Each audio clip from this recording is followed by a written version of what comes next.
Hey, ladies and gentlemen, welcome back to another episode of Blue Grit Radio. This is your host, Eric. Today I have a guest, and we're going to be talking about some high-level, world-changing stuff.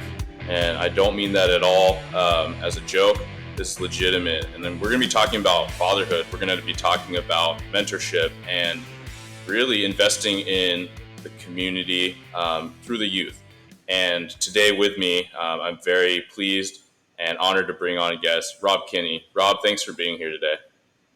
Yeah, thanks for having me on, Eric. Appreciate it.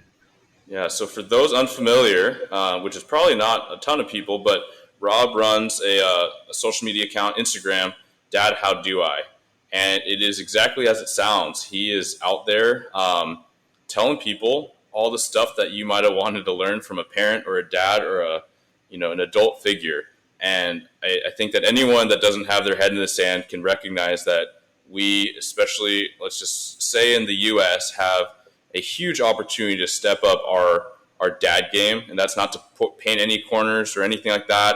I'm not talking about genders. I'm just saying there's a lot of disparity in, who has access to a really positive figure in their lives. For those that have been following me for a bit, whether it's through podcasts or through my writing, you'll know that I didn't have a great relationship with my dad, and Rob will share his story as well. But I have also written that I didn't grow up wanting to be a police officer, but one thing is for certain, I can remember for as long as I've been alive and a kid that has a memory, I knew I wanted to have a family and I knew I wanted to be a dad. And that only grew as I matured into adolescence and adulthood, recognizing what I was missing and what I perceived I was missing and how I knew I wanted to, so to speak, break the cycle in how I engaged with whatever family, whatever form it took shape in my future. So without continuing to just hog the mic right now, Rob, can you tell us a little bit about yourself and how you came into this huge project that you're building?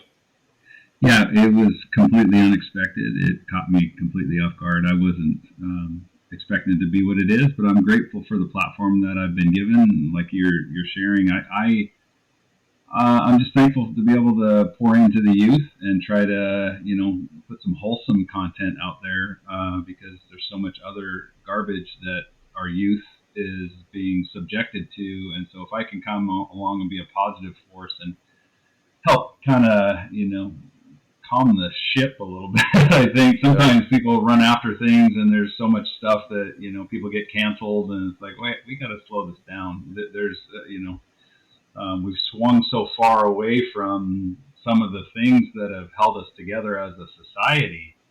And so if I can do my part to help, encourage men to hang in there as dads, because being a dad you're important. And I've fought against the whole Homer Simpson and, Al Bundy and that stereotypical dad that tends to be on a sitcom. It can be kind of funny. I mean, I've watched The Simpsons. It's, they're fairly clever, but yeah. While you're watching that, you can't help but wonder if, minds are being affected to think that dad's just a doofus. And I don't like that. And so I want to, kind of push back on that and then also encourage dads to understand what a great privilege you have and, make sure you pour yourself into that. There's so many things, golf or running after fixing up a car or whatever. There's so many things you could spend your time on, but boy, there's not much more valuable than pouring into your family rather than running after all these other things. Again, golf in moderation is fine, or working on a car is fine, but if it is taking away from something more important, which is pouring into your family, then I think it's good to have a reality check. Yeah, I love a lot of what you covered. One is, we have these archetypical dads from the media or from, our entertainment, and we have to recognize that, yeah, it is comedy and it is entertainment, just that, but is it making an impact, right? Where dad's, as you said, a doofus, or dad's angry, right? We see that a lot in media. But I think that what I really like is that you're recognizing there's these archetypes that we can recognize, but then we need to make sure that we're aware on being intentional. And I think that goes right into the next point that you're making, which was, hey, we all need to have our hobbies. And I think that we need to focus on what the goal is. Goals for hobbies should be building yourself and reflecting and decompressing. But ultimately, and I'll throw the next one out there, is that we need to make sure that our time investment is yielding positive benefit to all aspects of our lives, right? So Yeah. golf can be a fantastic fitness and hobby and being outdoors and connection with nature and mindset and reflection, meditative even. It could also be an addiction like anything else. Right. But the next thing I want to throw in is career, right? I think that a lot of parents in general, working dads, working moms, working aunties, man, they are making their career a huge, obvious priority for their family. But we've all seen in our personal lives, whether you're a first responder or not, you've seen examples where that's swung way too far. And although you are providing, you're not around enough, or you don't have the bandwidth to plug into family. Hmm. Right. Yeah. I think it's just life. Life goes by so fast. My daughter's 31 and my son is 28, and it went by in the blink of an eye. And so, what I try to get people to do is slow down and constantly kind of reevaluate, what am I doing here? What is my purpose and all that? Because it'll go by like that, and then wow, your window of opportunity that you had to pour into these kids is, I still talk to my kids pretty much every day, but it's a different relationship now, and you have that window of time there where they're there. I think it's really important. And again, hopefully I can help people understand that it's cool to be a dad. It's cool. It's an honor and it's a privilege, and, enjoy it, because it's a blessing to be able to pour into these young people, and you have them for such a short window of time. Mm-hmm. I do want to pay a nod to, there's a lot of media that shows fantastic dads. I mean, I watched Modern Family for a number of years, and you have these really intentional. I mean, you talk about Al Bundy; he's a grandfather figure in there, and he was kind of crotchety, but then he comes around and he gets his soft spot. This Is Us is a show that my wife and I watched for a number of years, and yeah, you have these really sensitive, transparent, vulnerable dads, and just to talk about how that is an aspect. I those that follow along know that I have no issue being vulnerable in front of the mic, or through my writing. It's been very therapeutic at times, but yeah, it doesn't have to be this macho thing, or this caricature at times. Yeah, no, I would tell you. I think, like I said, there's a lot of things like from previous generations that we've gone, because the generation that my dad came from was kind of stoic, where they didn't really, you had a decent relationship, and I think my dad was probably better than most of that generation, of creating a little bit better relationship with us before he left, unfortunately. So that's part of my story, and most people probably know that story already. But all that to say that I think it's important to not throw everything that they did out and just say, oh, everything they did was bad. Okay, let's hang on to the good, and then let's improve and try to do a little bit better. And I think a big thing that I tried to do with my own kids was to admit my failures to them, because they're, if you pretend that you got it all together, that works when they're 5, but when they're 12 and, they start recognizing, okay, dad's not perfect.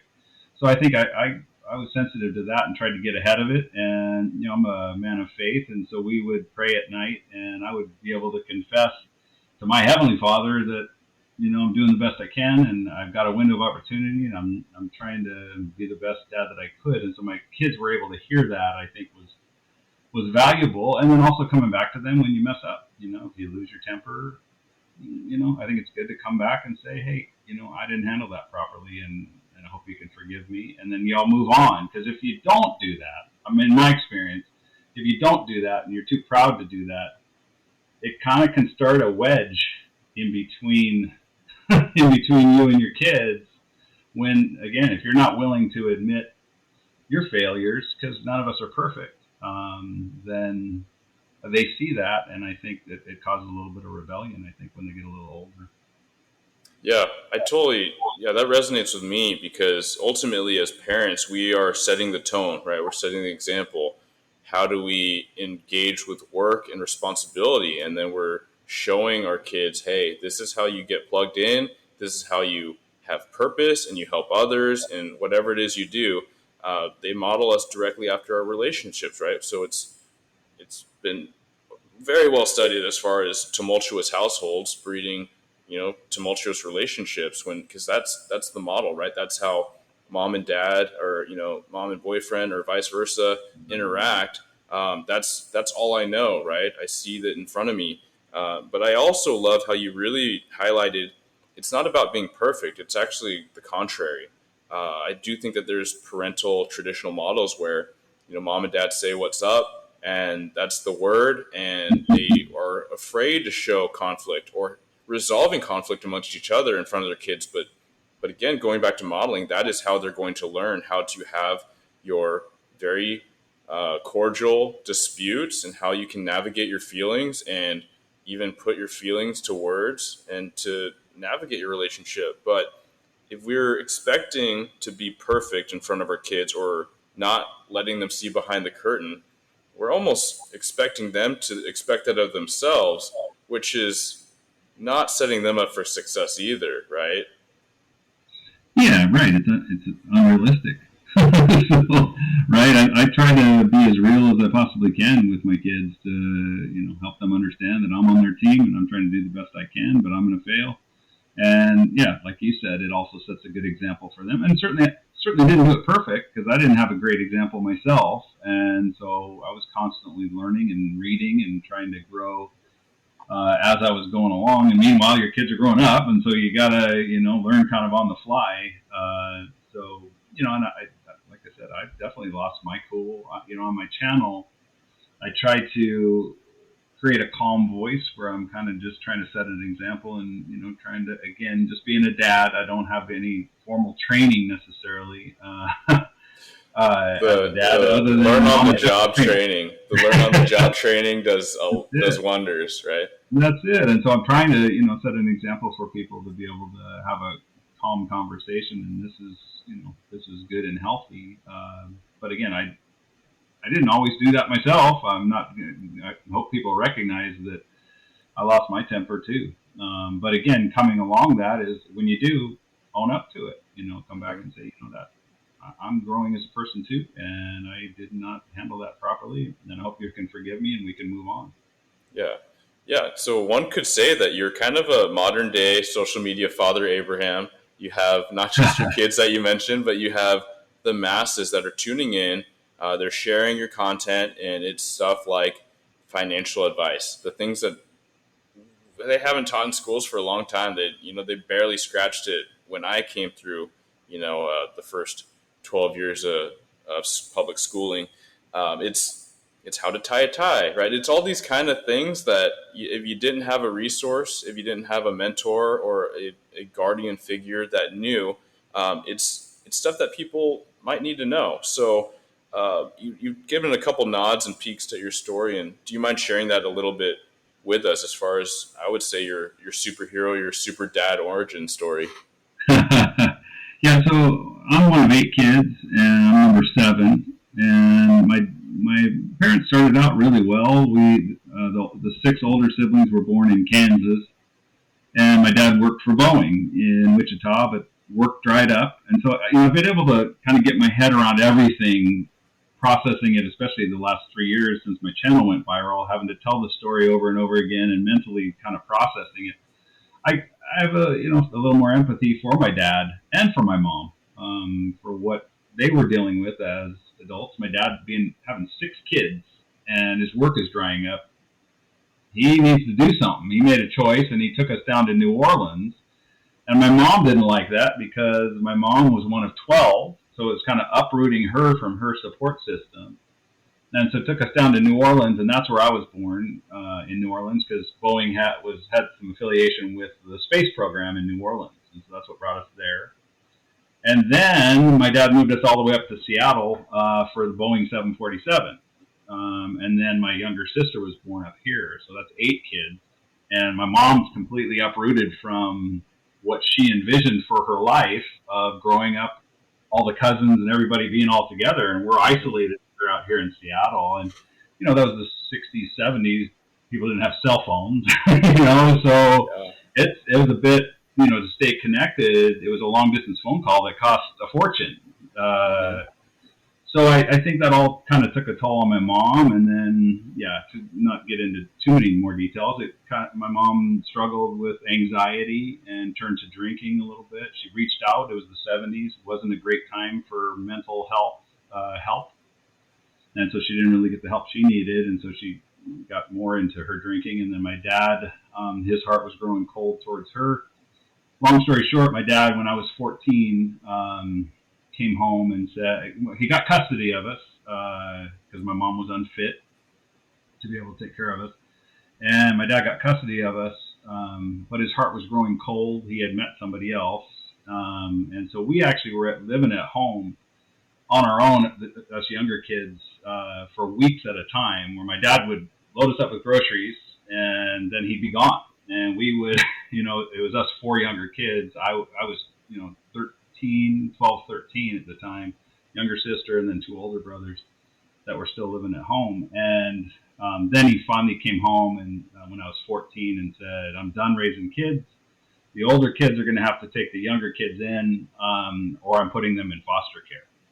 And so there's been a lot of memes out there that say my dad abandoned me. It's not really the word I would choose, because he didn't, just leave us, or he did for weeks at a time. But when he officially left, he did set us up, so to speak, to go somewhere, right?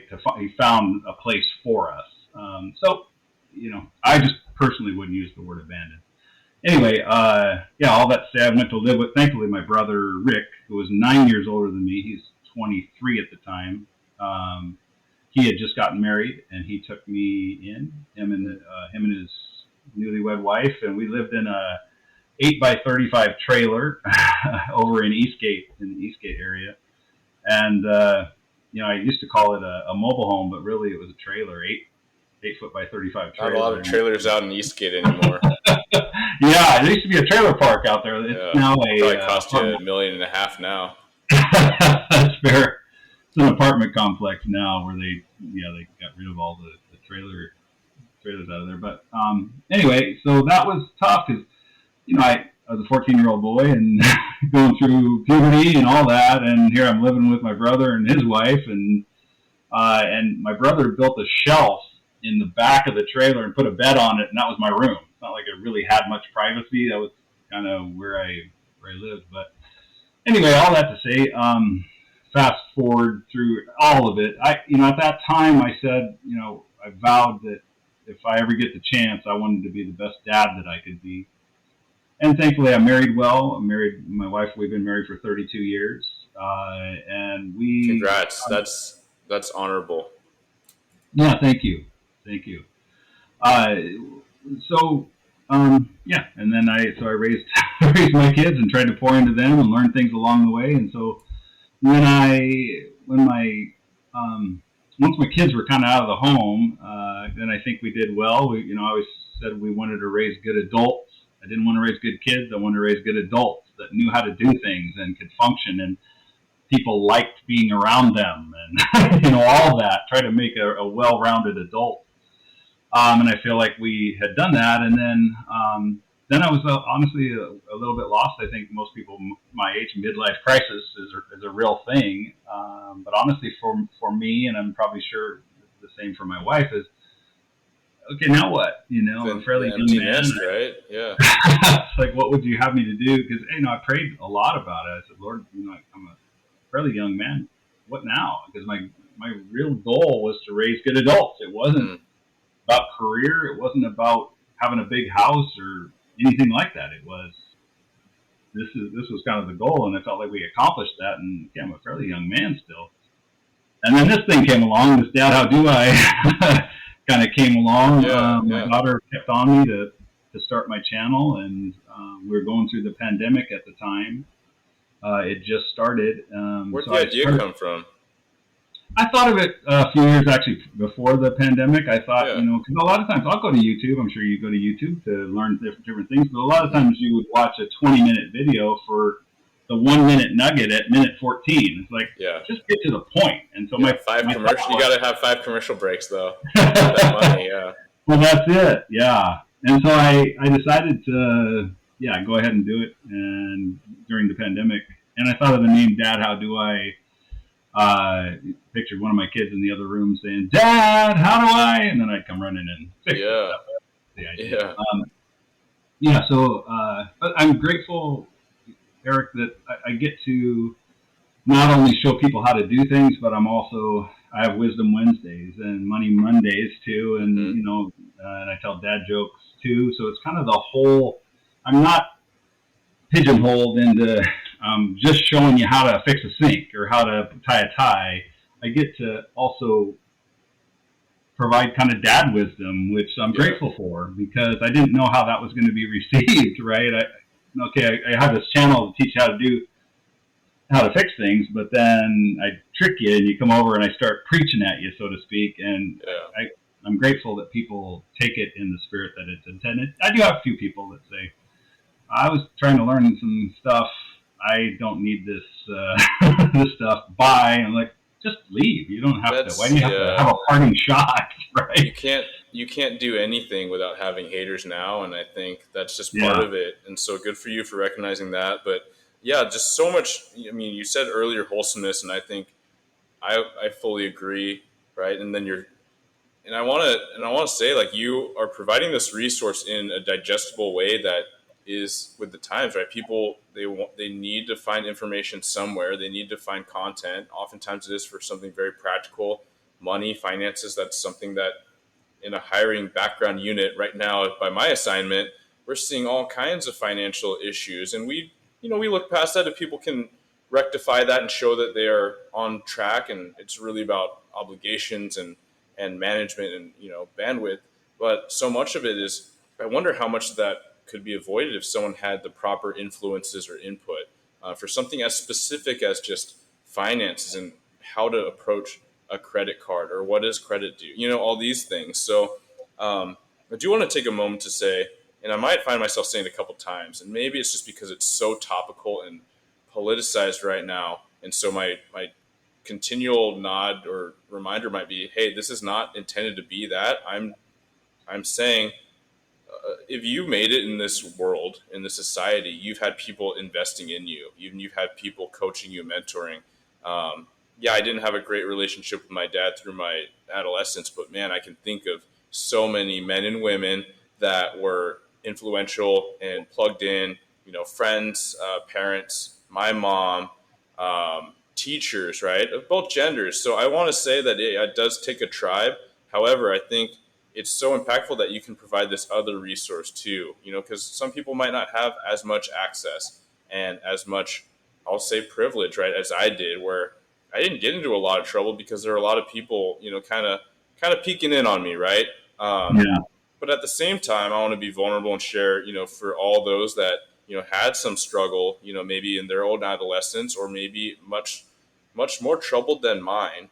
I found myself to be a very angry adolescent, and I think largely that was a result of some of my environment. I think that was a result of my resentment and anger towards my dad. I was a pretty docile kid.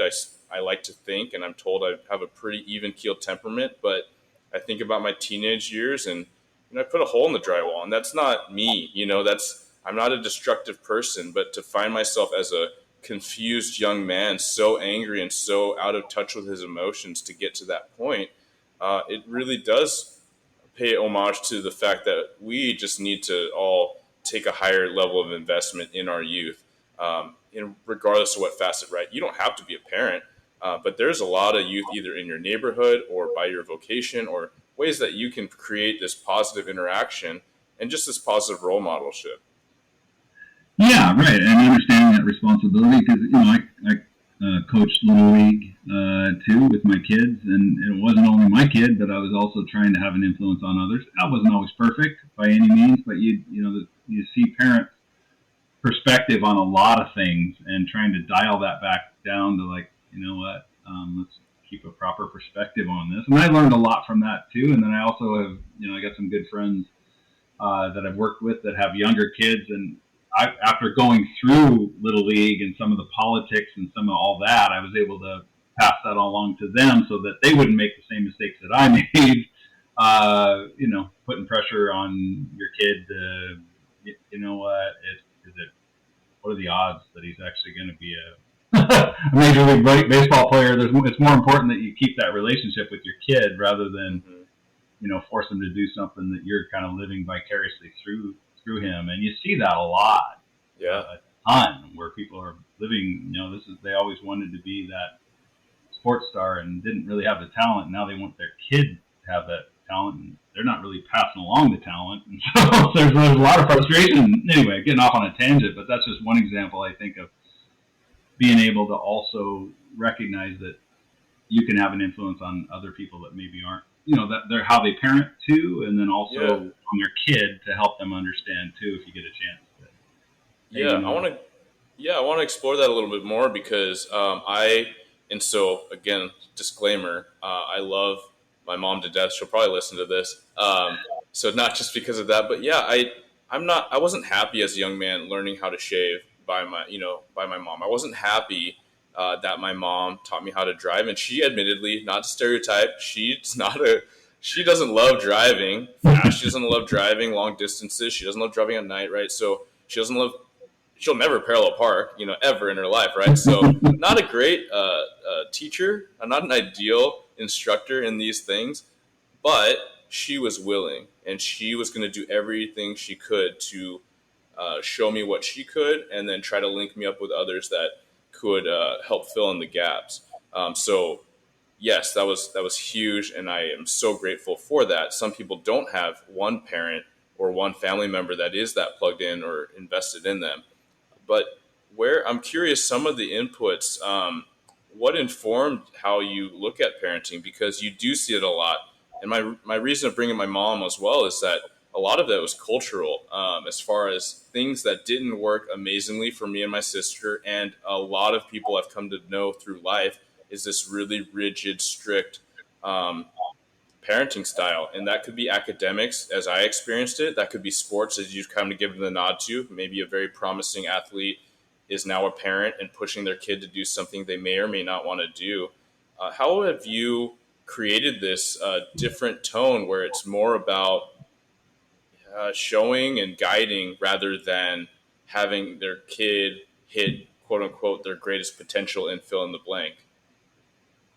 Yeah, I learned a lot of it the hard way, by making my own mistakes and looking back and having to even, like I said, go back and apologize to my son for, I'm sorry if you felt like this was my dream. I was just trying to support you as you were growing in these different areas, and so we're all learning, all at the same time. And I've read a lot. I focus on the family, who's actually a big influence on my life, Dr. James Dobson. He wrote Dare to Discipline years ago. And he was a calming voice in my life. I used to listen to him pretty much every morning. He's an older gentleman now. I think he's probably 80, in his late 80s or something. But just his temperament was encouraging to me. It really was, just to kind of listen to a man talk calmly about situations that were difficult, about adolescence and about processing all that stuff. How do you do that? And so I learned a lot from him. Yeah, I love that. I think that calmness, right, that tone, and then you model that.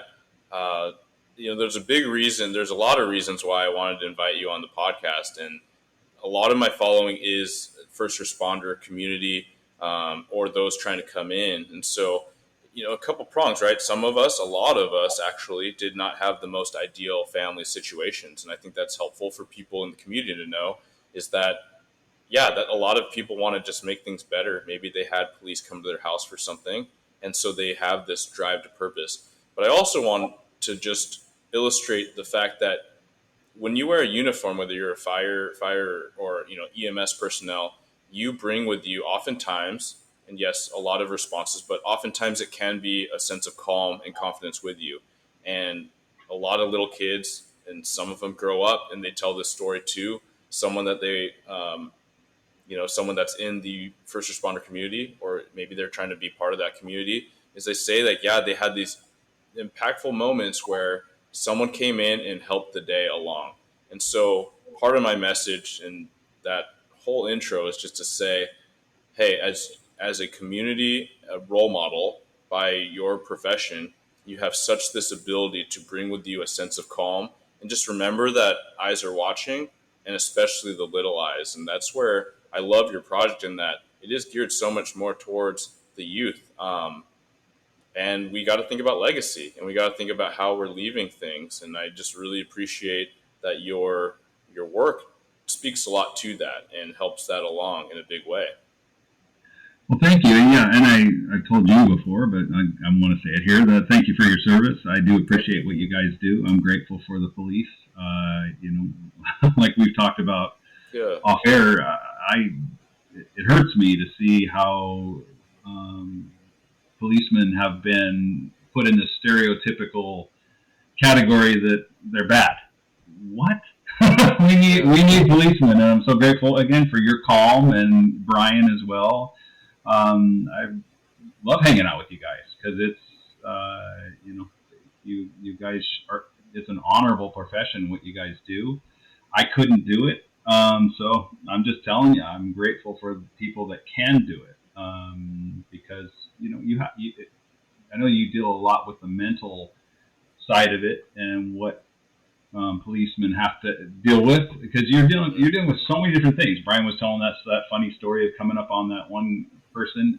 You don't know what you're coming up into, right? And then plus having to deal with just all the different trauma and all that. So I'm really, really grateful for people like yourself that are willing to do that on behalf of us citizens. Yeah. So thank you. Yeah, and I'm trying to remember. It was the story you're thinking about, the suspicious vehicle parked behind the church. Yeah, I didn't know how much I could share. So I'll share a version. It's very anonymous. So in the middle of the night, you get these vehicles, and oftentimes they do look for places like churches, and maybe they're going to burglarize, or maybe they're using or selling illicit narcotics or something like that, right? So it's an area that we actually encounter a lot of criminal activity, especially out of the public eye. And so Brian was sharing this story where he rolls up on this car, and you have officer safety, so you're being really vigilant, you're kind of sneaking up and mindful of your angles. And fast forward, it's actually someone cheating on their diet outside of the home, right? Because you're doing the diet with your partner, and you got to go in the car, you got a big mouthful of fast food, and it's a very emotional moment for that person. And to say, a funny story, but at the same time, Brian was sharing how, he felt really bad. I'm like, man, this is like a really sad moment. And he recognized, like, okay, this is a moment where someone feels very shameful. Like, the whole act was very shameful for that person, but just to say, hey, like, you're human, it's tough. Yeah. And just have, hopefully that person just reflected, like, I see how this could have been looking like suspicious activity. That's great. I live nearby. That's great that the cops are looking around this church in my neighborhood in case something is afoot. At the same time, this cop tried not to help me be more embarrassed than I already was. Hopefully. Yeah.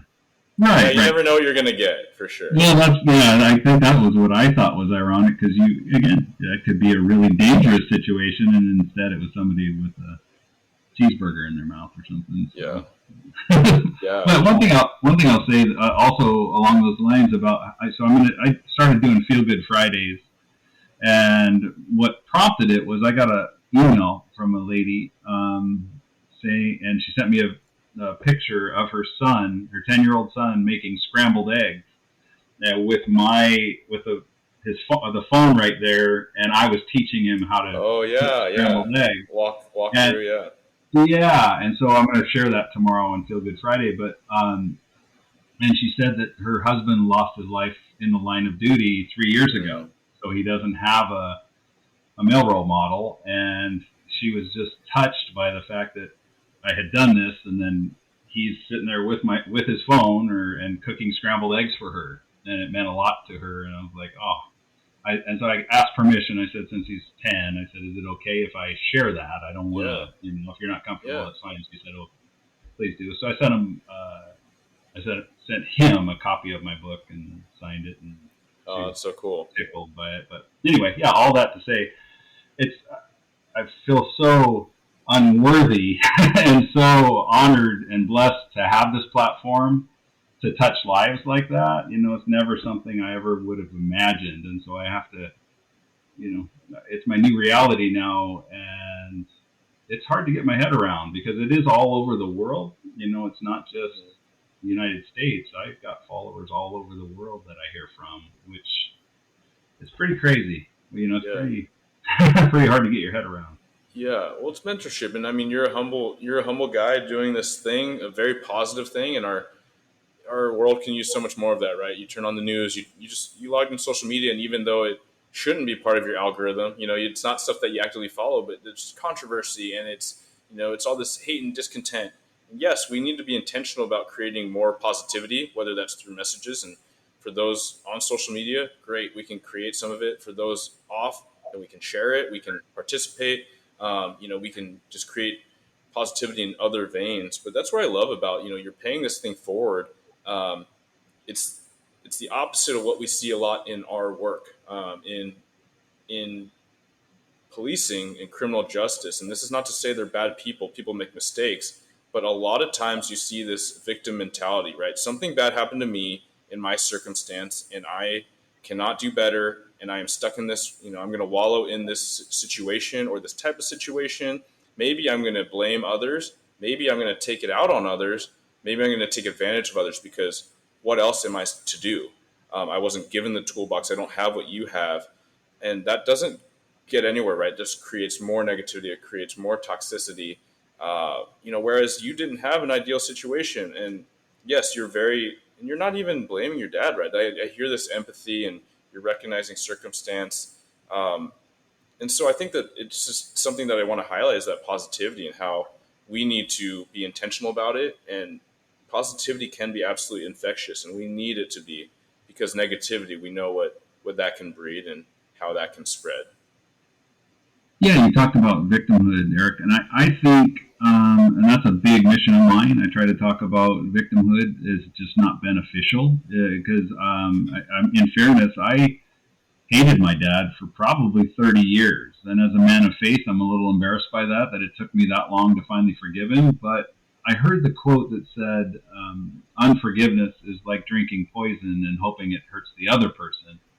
And when I heard that, that was really clicked for me. That was an epiphany where it's like, that's what's going on with me. I'm drinking the poison, hoping that it hurts my dad, and my dad's moved on. He don't, I don't know if he's even carrying around guilt at this point, but it's eating me up because I'm keeping that plate spinning. And I talked about that scene in The Lion King where Rafiki hits Simba over the head. Mm-hmm. And says, "Oh, what was that for? It doesn't matter. It's in the past." Mm-hmm. And I think that's so important. I think so many of us get caught in this trap of, well, it was done to me, so I'm just going to keep, or I've got an excuse. I'm a victim. This happened to me, therefore you shouldn't have higher expectations of me because this happened to me. Well, you know what? Do you really want that to be your life? Do you want that to be your legacy? Do you want that to be known? Do you want to be known for the fact that you were constantly looking in the rearview mirror instead of plowing forward? And let's, try to break that cycle, like you mentioned. I think all that is, I think it's time to reevaluate. If you're stuck there, it's time to reevaluate because I don't know that that's really what you want for your life because life goes by like that. I'm 59 now, I'll be 60 next year. When I was younger and I looked at a 60-year-old, I thought, those are old people. But I don't look at that quite that like the same anymore. Still try to think of myself as fairly young, but the reality is I am getting older. And, why waste your life on that? Don't spend energy on something that's unproductive. It's not doing you any good. Let it go. Forgive if you can get. And it's hard. I'm not trying. Here I'm guilty. It took me forever to do it. But once I finally did, there was freedom for me on the other side. And I think a lot of people think I'm letting that person off the hook if I do that. When really, boy, it's freeing. It's like, I no longer have to carry that thing around with me anymore. Keep that plate spinning and spend energy on it. Done. Yeah.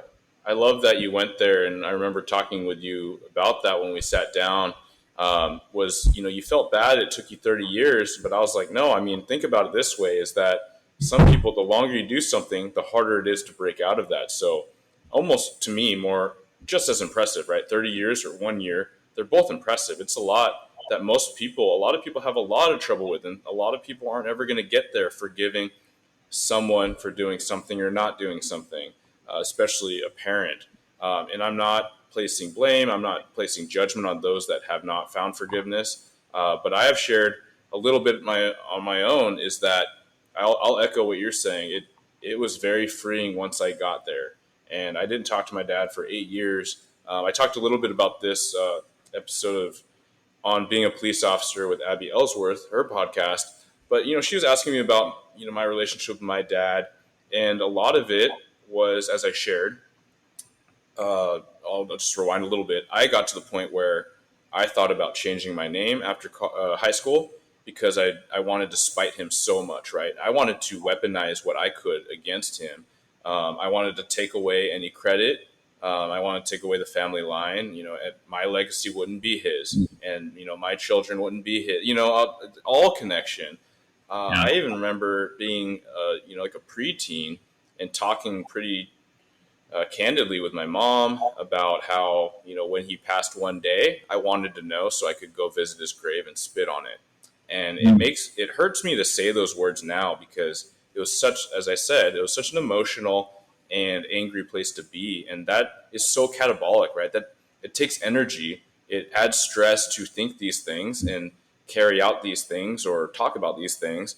But ultimately, he was essentially dying, and he reached out through my sister who had stayed in contact.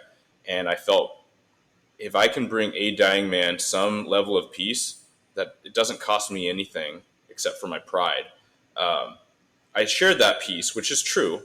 But I will even say this, and I share this, maybe it will help others get to that point. But it was selfish for me too. I didn't want to have regret whatever version of ways that might manifest.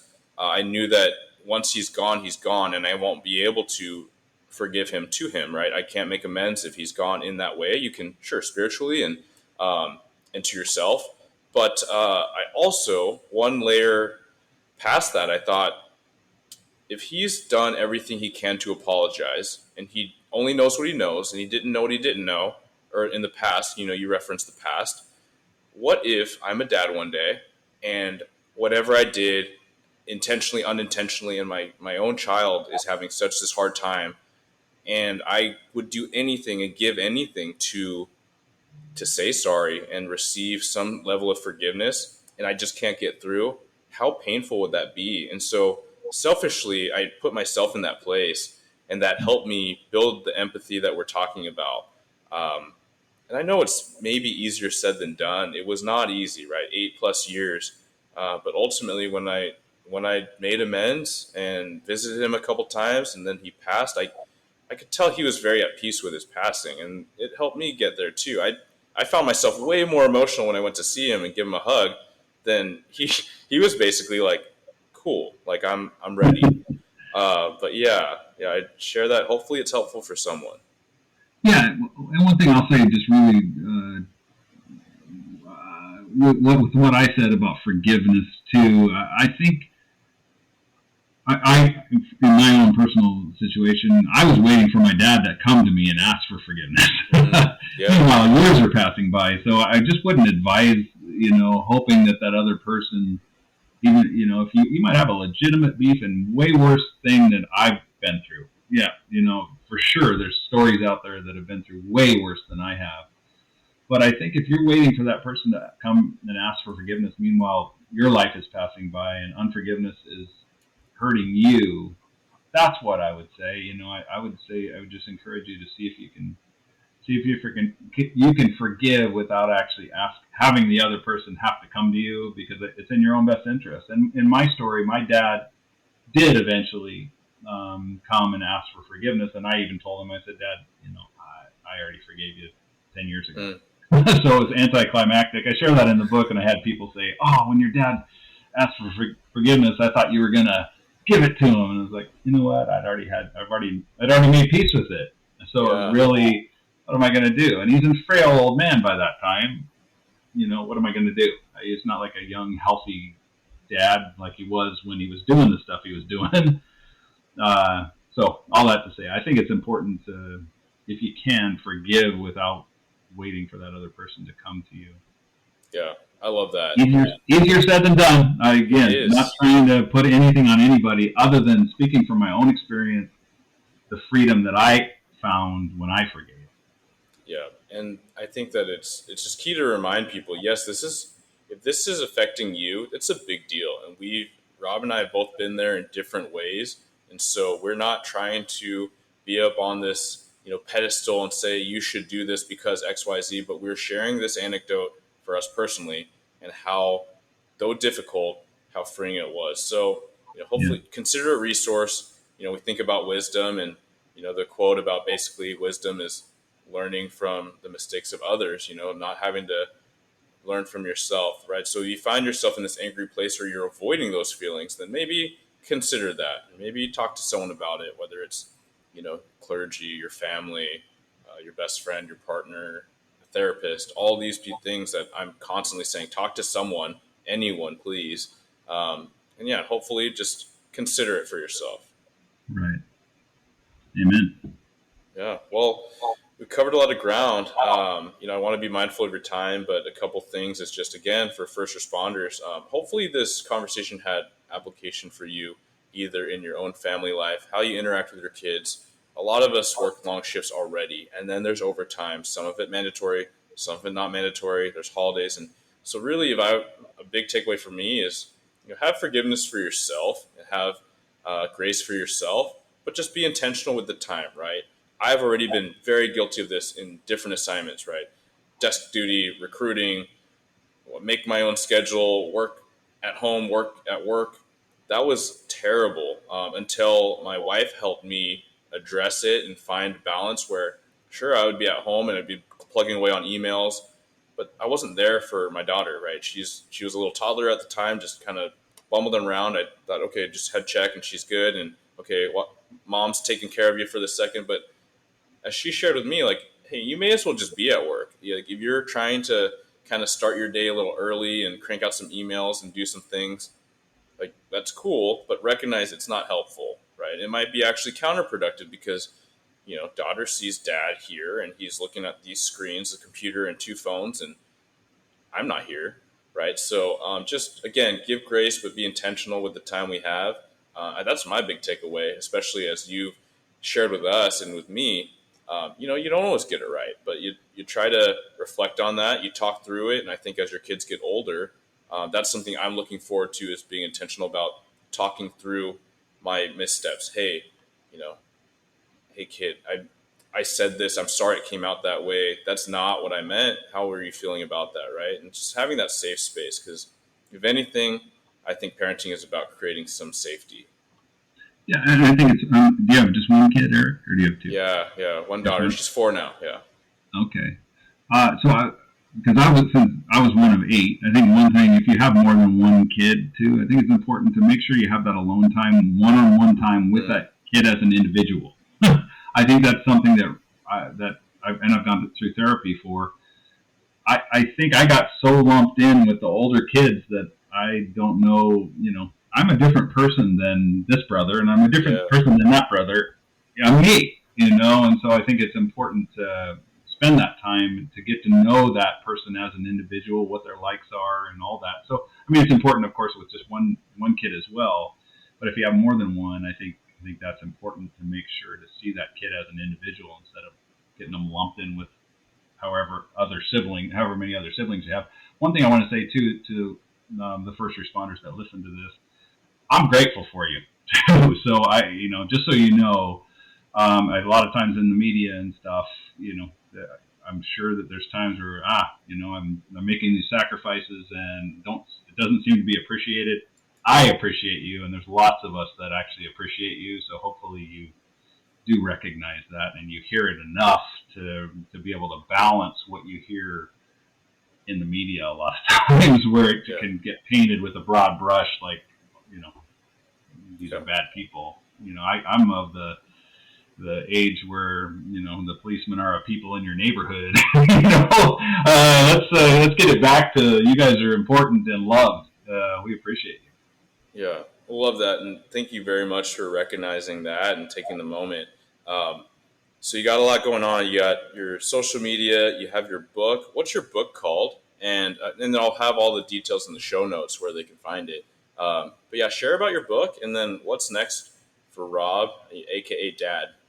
I got so many things going on, Eric. Trying to keep track of everything is a big part of it. I have a manager now, so that helps tremendously. She's amazing, and I finally found a good one. She's been my manager for about a year and a half now, and we have a great relationship. But my book's called Dad, How Do I as well, and I actually go back and revisit my childhood a little bit, tell you my backstory in the first part of it. And what I try to do is I pass along one quality character trait from each of my siblings. I talk about my sister Mary and the importance of staying connected to family if at all possible. And then I talk about my brother Tim and the importance of having a backbone and standing up for yourself.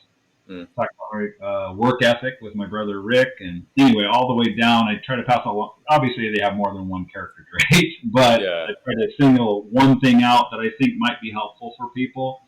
And then I have 58 how-tos in the back. I was asked to do 50, and I told the publisher, I want to do 58. That way, if one of them doesn't resonate, people can go, that one shouldn't have counted. Okay, well, you still got 8 bonus ones that will hopefully make up for it. So there's some money advice in there, too, as well as how to tie it. No, not how to tie a tie in that. They didn't allow me to do that because that was my first video, and they didn't want to have it repetitive in the book. But I have a lot of other how-tos in there that I think would be helpful. Fun fact about ties. Do you know that most law enforcement, when you see us dressing up in our Class A's dress uniform, it's a clip-on tie? Is it really? Yeah. You have any guess as to why? I have no idea why. The common belief is a strangulation risk. Someone could attack you, right? And so, hey, it's worth thinking about for those of you that might get into something in your corporate job wearing a tie. Just be aware that it could be a handle. Hadn't thought about that, so I guess that does make sense. Yeah. Well, thanks so much for having or coming on the show, letting us have you on the show. Anything you want to say, for the audience in closing? Yeah, I'm just grateful for this opportunity that I have to be able to have an influence on the next generation, and my own generation too, because I do have, I start my video by saying, "Hey kids," and I have 80-year-old kids that I didn't know I had. So it's an honor, and I'm grateful, and hopefully I can, like we've talked about, you and I might be able to do some stuff together too, because I want to point to other options for professions for people too, and also reach out to experts that know way more than I do. I'm a jack of all trades, master of none. I know a little bit about everything, but not a lot about anything. So if I can include experts like yourself, then that you asked what's next. I think that is a natural thing to start doing. I love that. I'm looking forward to it. I'm ready when you are. Okay. All right. Well, thanks a lot, Rob, and thanks for listening, peoples. Give us a rating, share the episode. As always, appreciate you. Stay safe and stay gritty.